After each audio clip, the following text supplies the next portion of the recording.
Paz e graça. Nós vamos abrir a Bíblia em Mateus, capítulo 1. Evangelho, segundo escreveu Mateus, capítulo 1.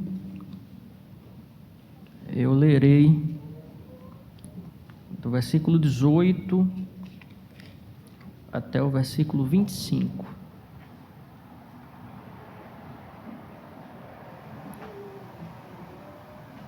Evangelho conforme escreveu o evangelista Mateus, capítulo 1.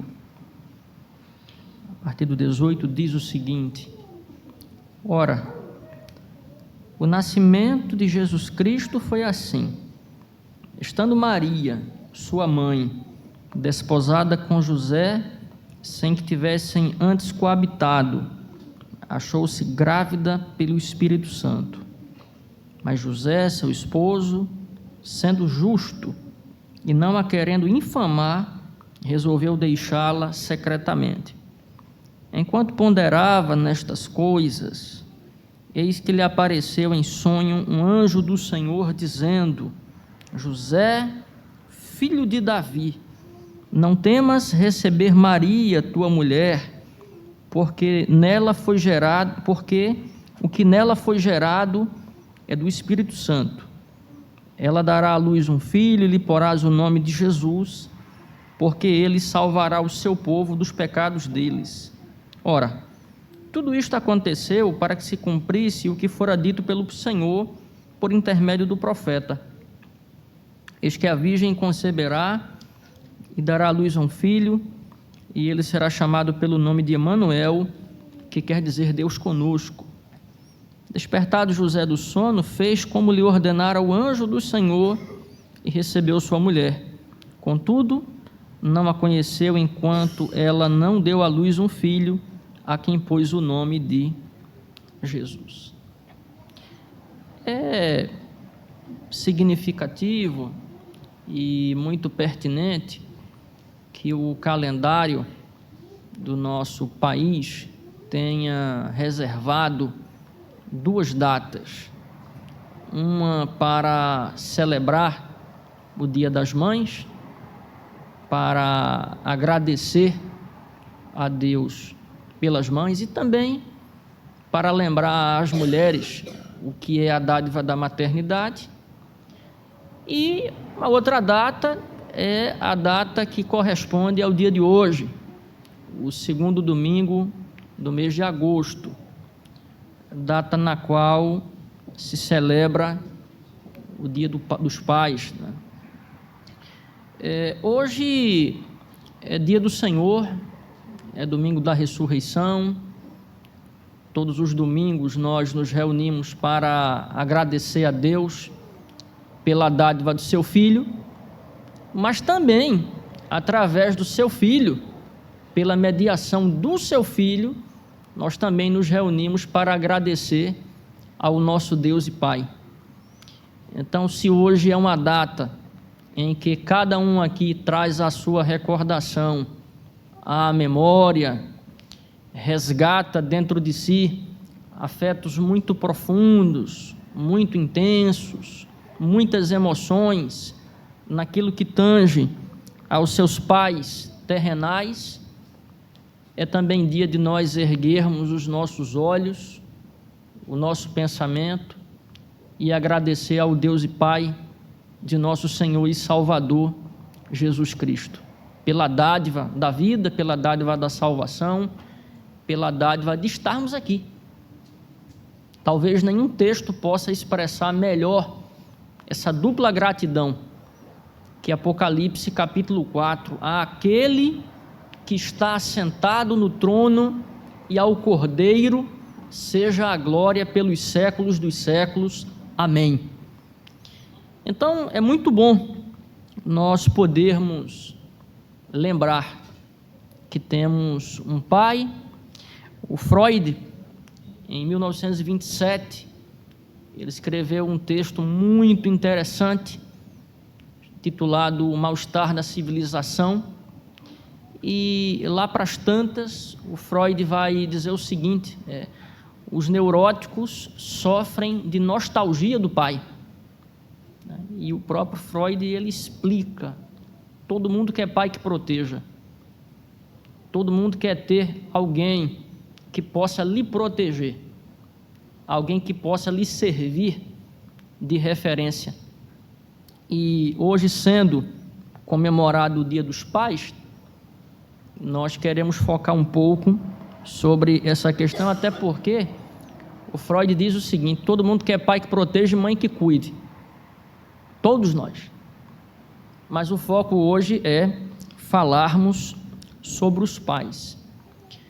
É provável que alguns aqui tenham trocado a escala, tenham se deslocado do seu habitat habitual, tenha se privado de alguma coisa para poder almoçar com o seu pai, para poder presentear o seu pai, para poder expressar o seu afeto, para poder expressar todo o seu carinho. E é uma dádiva celestial ter a família reunida. Um pai, um cabeça federal, como diz a teologia da aliança, ele ter em torno de si a sua prole. Hoje mesmo eu estava pensando sobre isso. Eu almocei na casa do presbítero Paulo e estava lá ele como o cabeça federal daquela família, cercado por sua esposa, cercado pelos seus filhos, pelos seus genros, pelos seus netos, pelos seus irmãos, quer dizer, uma família reunida ali, pais ali reunidos para agradecer a Deus por esse momento. A minha oração e o meu desejo é que tudo isso que é feito no dia de hoje seja feito em amor, seja feito em verdade. Estava em casa essa semana meditando nesse texto e lembrei de uma música que foi escrita e gravada por Antônio Marcos.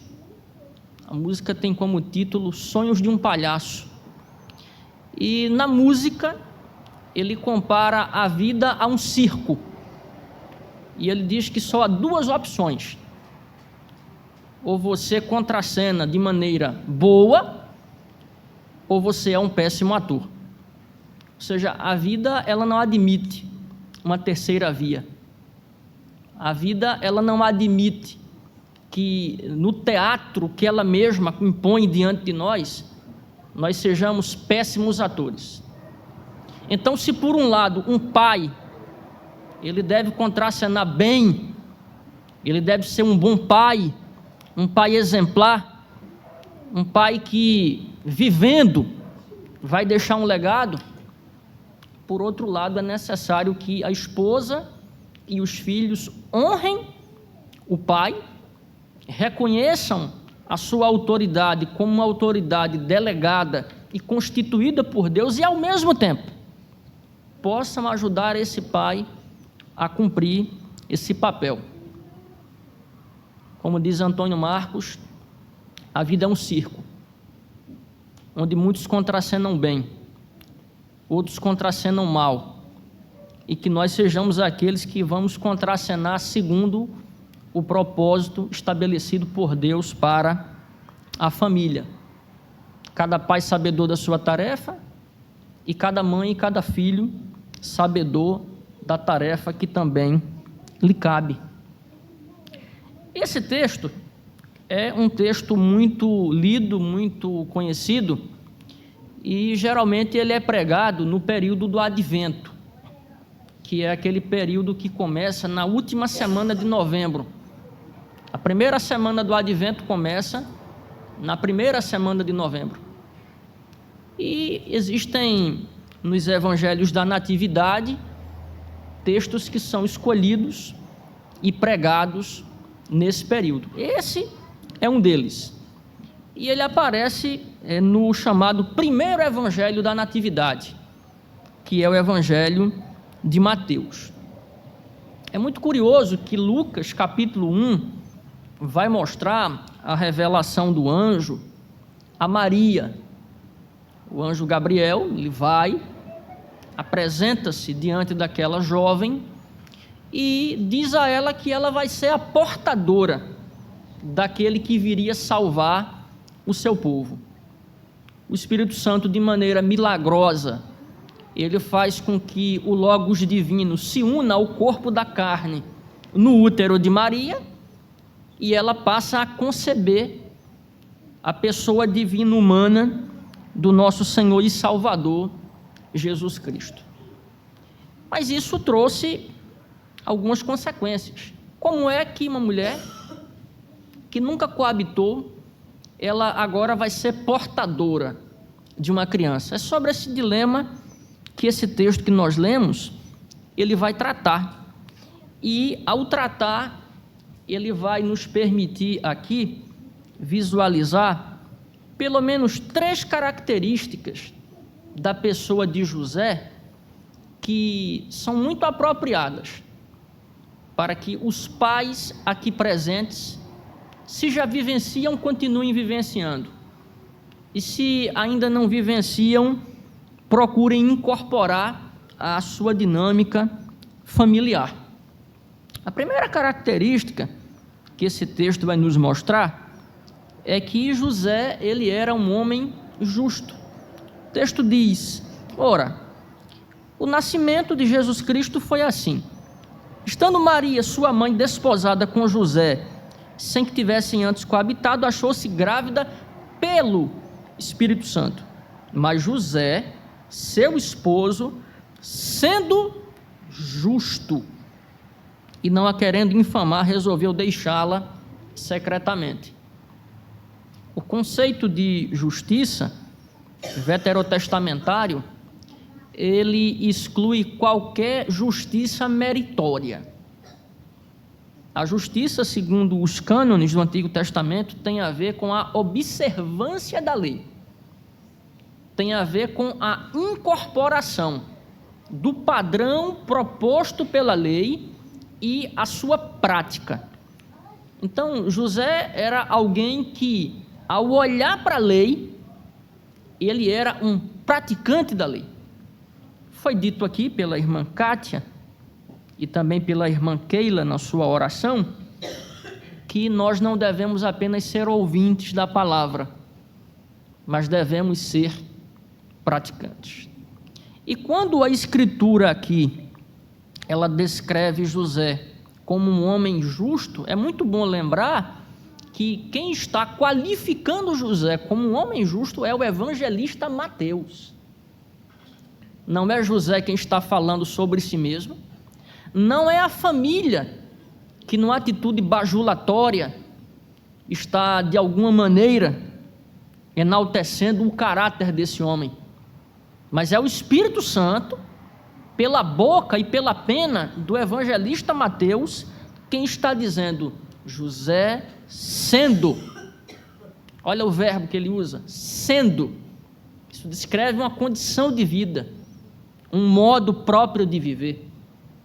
Alguém que olha para a lei, alguém que internaliza a lei e alguém que passa a subjetivar a lei, passa a exercer a lei na sua prática de vida, a ponto de que, o texto vai dizer assim, e não a querendo infamar, resolveu deixá-la secretamente. Essa palavra aqui, infamar, ela é a tradução de uma palavra que significa literalmente, não querendo expô-la publicamente, não querendo que ela fosse exposta ao vitupério ou à crítica defenestrada.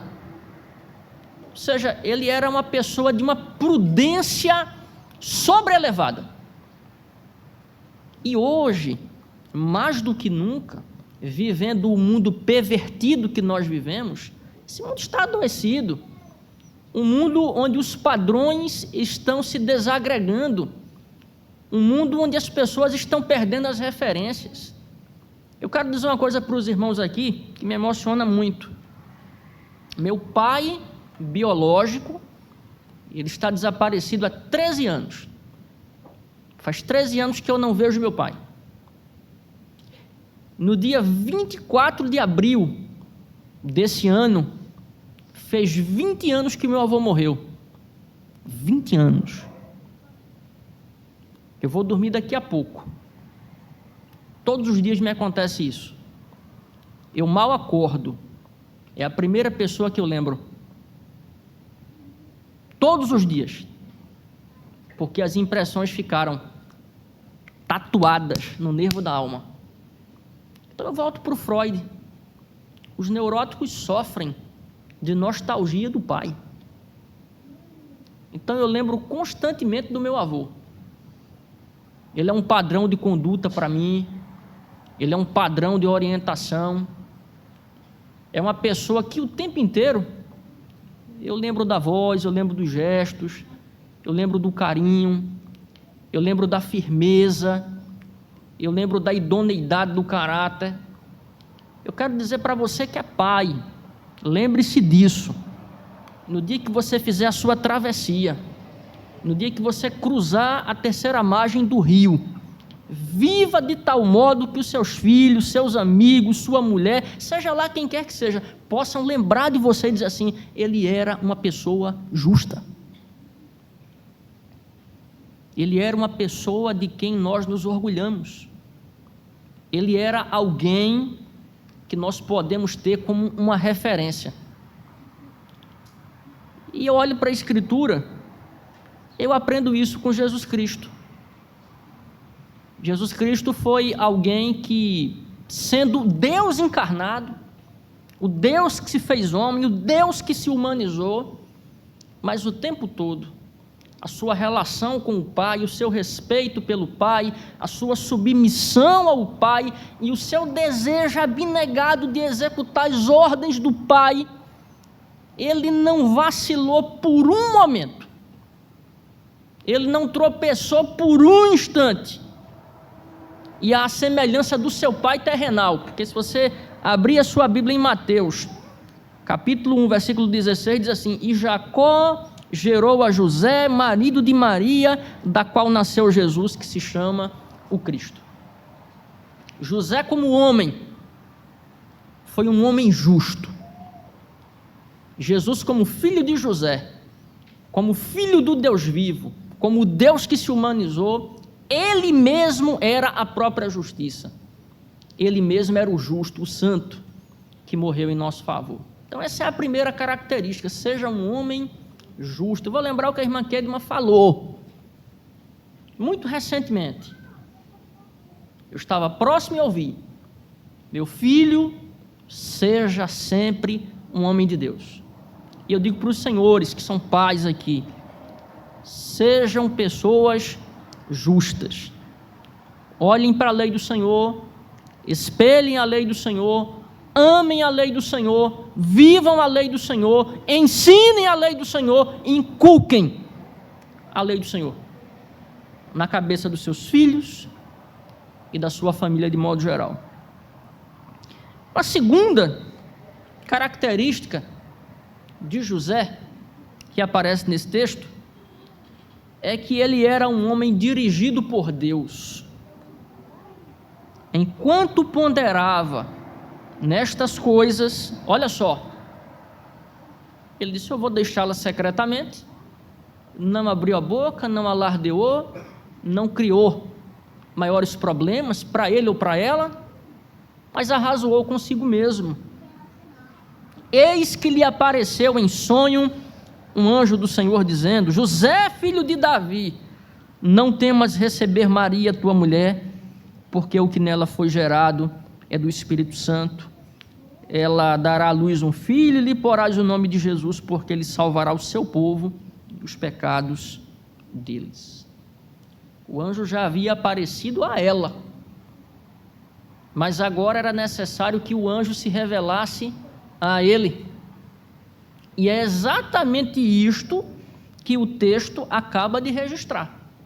Deus, na sua soberania, na sua sabedoria infinita, ele também envia o seu anjo e diz assim: coloque o pé no freio. Você não vai fazer isto que você está pretendendo, porque você não está compreendendo o que está acontecendo, e eu vou dizer-lhe. E aí ele revela a José, que era um homem justo, o texto já disse isso, que aquele ente que estava crescendo no útero de Maria não era outro ser senão o Salvador do seu povo, o Deus que se fez carne. Isso é um dos textos mais bonitos da Escritura, porque vai falar sobre a encarnação do Verbo. É uma coisa estranhíssima, é estupenda. Como é que o Logos divino, ele se une ao corpo da carne numa única pessoa portadora de duas naturezas? Mas é exatamente isso que o anjo está dizendo a José. O Espírito Santo, que é o próprio Deus, ele faz um milagre incompreensível para nós.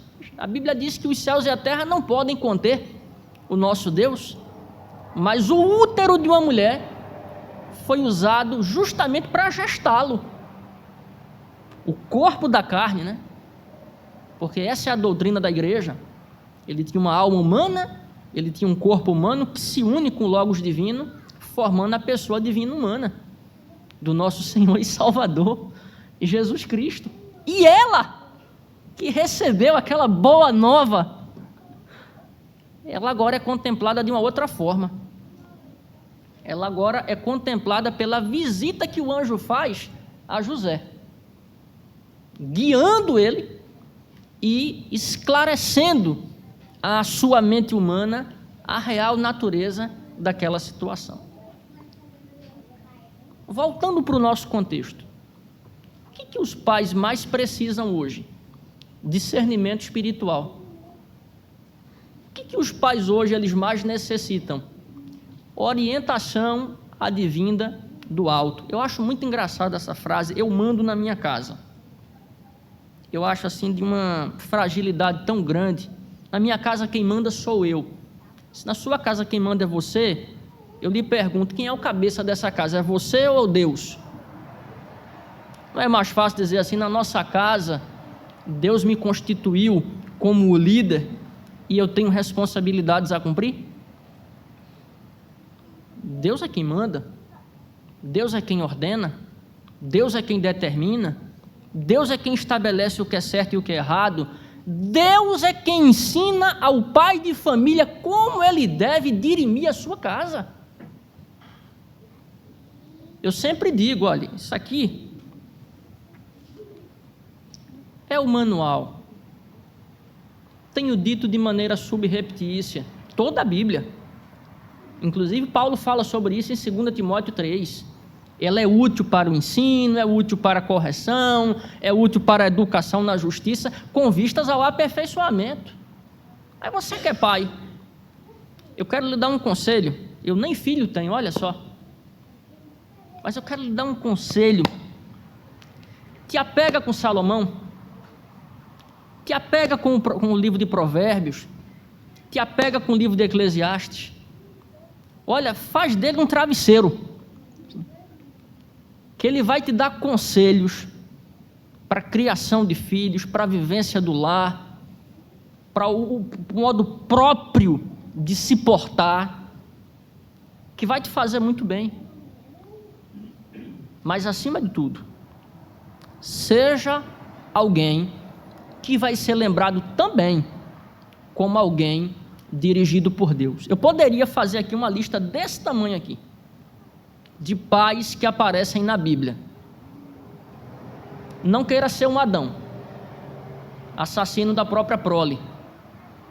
Não seja um Jacó, um semeador de contendas dentro do lar.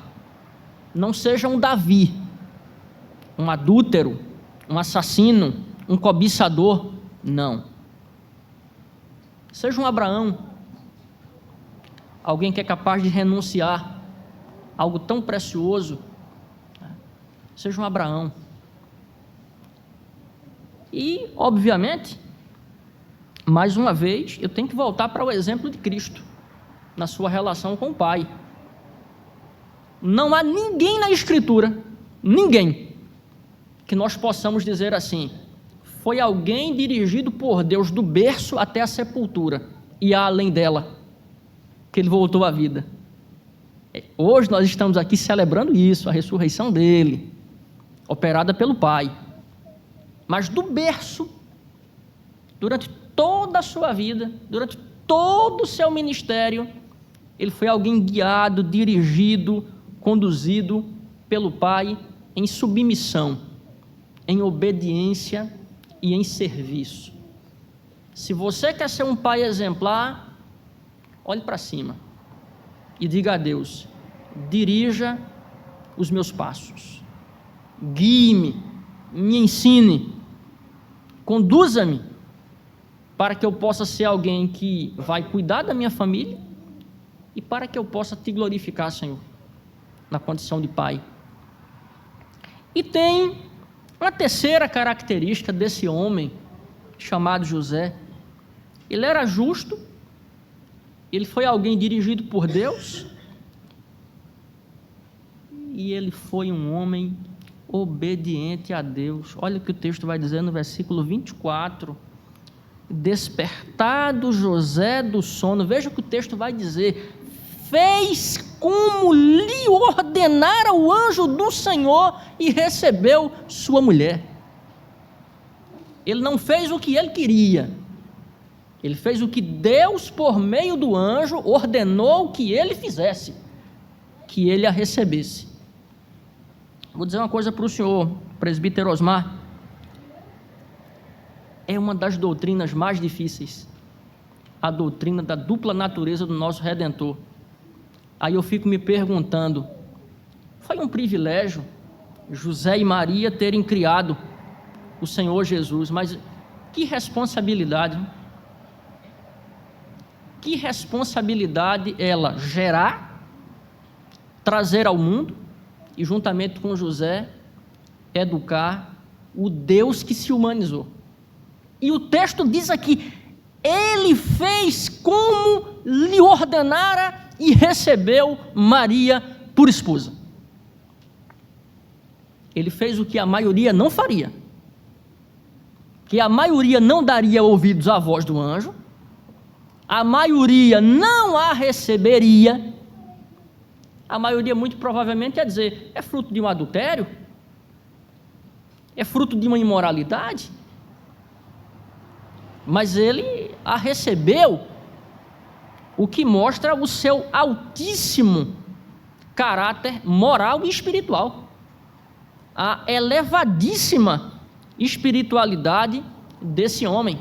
Eu li um livro há muito tempo, José, a personificação do pai, ele tem muitos anos, parte do texto gravita em torno disso, e o texto vai dizer aqui em Mateus: Jacó gerou a José, marido de Maria, da qual nasceu Jesus, que se chama o Cristo.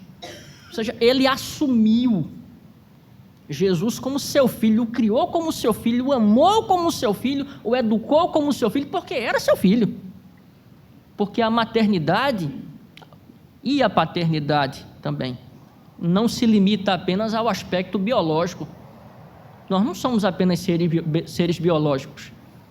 Nós somos seres sociais, nós somos seres psíquicos, nós somos seres espirituais, somos seres religiosos, e José supriu em todas essas instâncias as necessidades do Deus que se humanizou. E a recebeu, e depois o texto vai dizer lá, em Mateus capítulo 13, que ele teve outros filhos com ela, inclusive dá o nome dos irmãos do nosso Senhor e Salvador, Jesus Cristo.